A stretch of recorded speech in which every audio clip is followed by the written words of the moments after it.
Hey everybody, and welcome back to another Kraken Packs video. I am your host, MrBevers. We're back again with 3 more packs of Planar Chaos.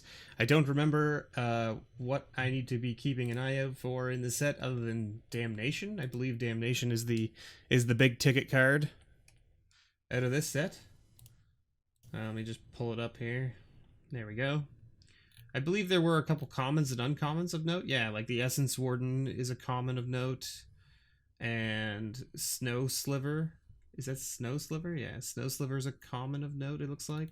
And Simian Spirit Guide. And then there's a bunch of uncommons, like Rebuff the Wicked, Pyromania, Big Game Hunter, Frozen Aether,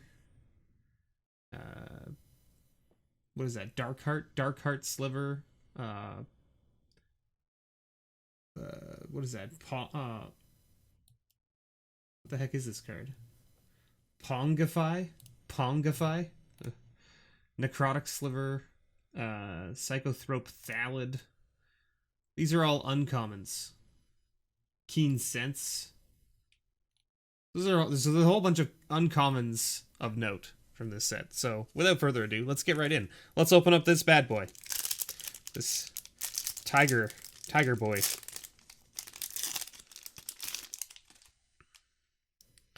Let's see what we can find. And we will just do kind of like a quick like run through of all of the cards. Not like we're not going to talk about all of them, but we will just kind of like show off the art and the old school cards a little bit. Man, the fungus was big in this set. So then, okay, so people left some comments with me.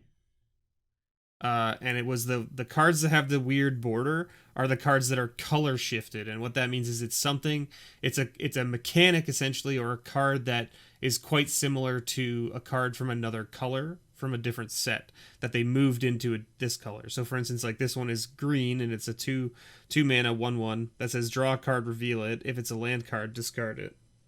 Or if it isn't a land card, discard it. So it's similar to like a looter, right? That lets you like draw a card and discard a card, I guess. I don't know what this one's based off of originally, right?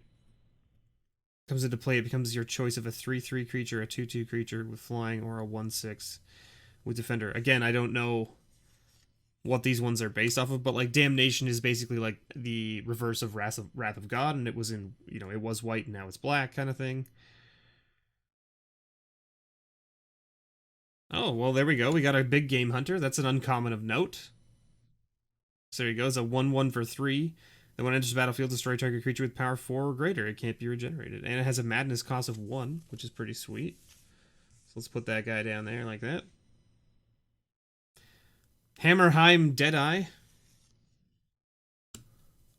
Ovenize. Target creature loses all abilities and becomes an 0/1 until end of turn. Was this not something that was always in blue? I don't know. I feel like it was. And we got a body double.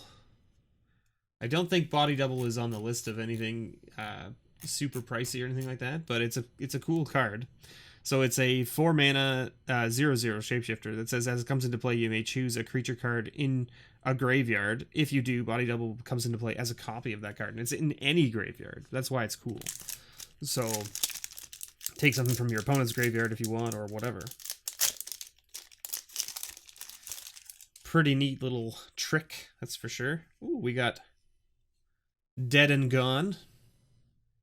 So I guess there were split cards in this set, so that's kind of cool.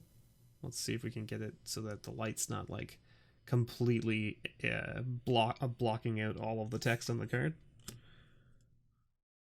Rigid. Right. We're not going to read through all of these, right? Oh man, Evolution Charm looks pretty cool. Reality Acid. Oh no. Not my realities. Are they your realities though, or are they just acid? Mana Tithe. I don't think Mana Tithe is...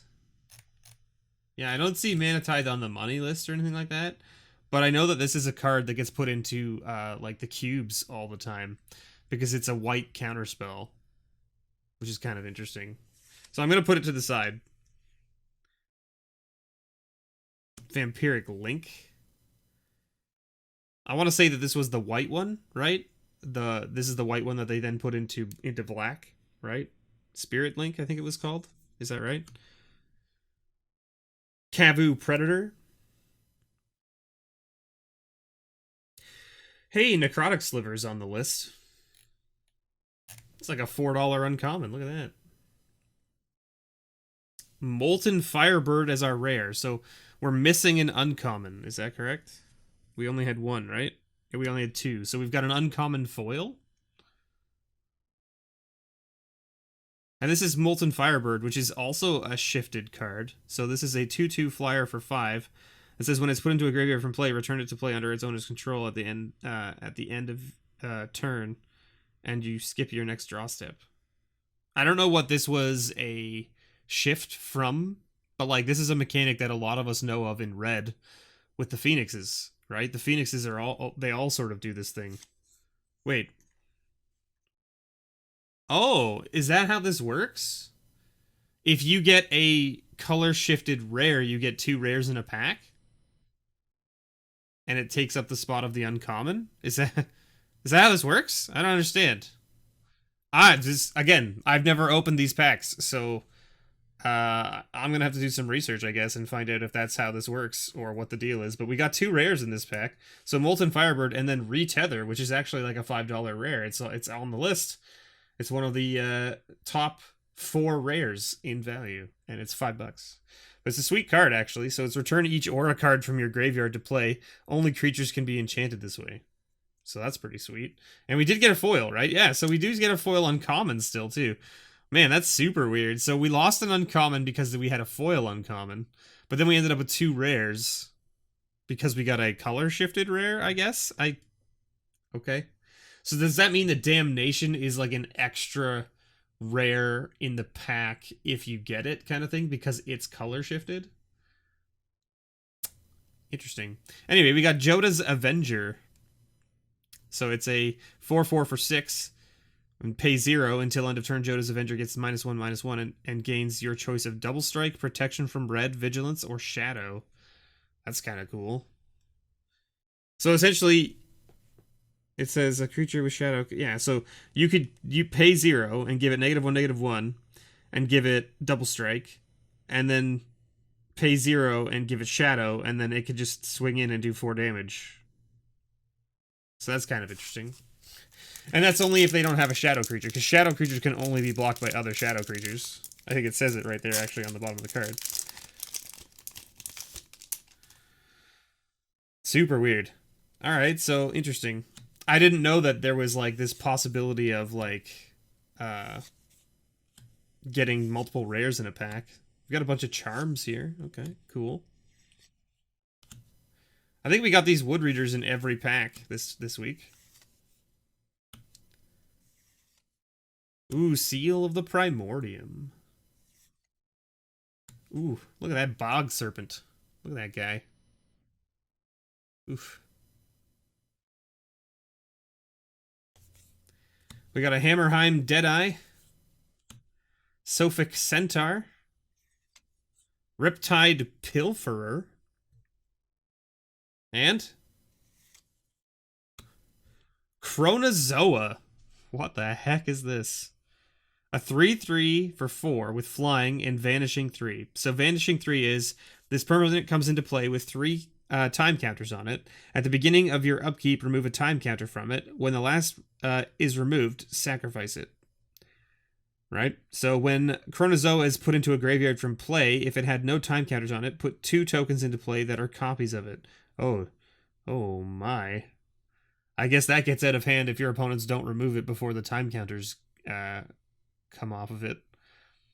So this is an interesting card, because there are a lot of cards that have come out in recent sets that let you remove counters off of things.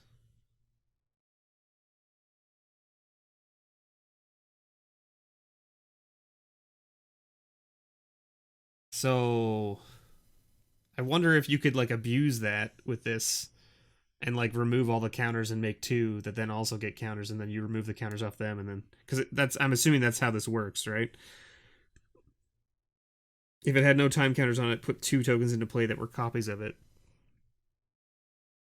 Right, and the copies would come in with Vanishing 3 as well, and so then it's just kind of like... I'm assuming it just keeps filling up the board, right? Weird, because there are a lot of cards in War of the Spark that remove counters off of creatures and planeswalkers, right? So, interesting. That's an interesting thing. I'm not saying that it's going to be like super broken or anything like that, but it sounds like it could be an interesting deck to just build like this Chronozoa like proliferate the board, right? And just like make a whole bunch of these tokens. Yeah, because that's the other thing too. Is it's populate. You could do proliferate and populate, right? Because once this creature becomes token creatures, you can populate those token creatures, which would make copies of them, right? That's how populate works. Interesting. Interesting. Maybe I've just made up some new brew jank deck that I'm gonna have to try and poke around with this card. We'll see. Anyway, I know this was a little bit longer than normal. Thank you so much for watching, everybody. I hope you enjoyed. I've been your host, MrBevers, and as always, may your pulls ever be better.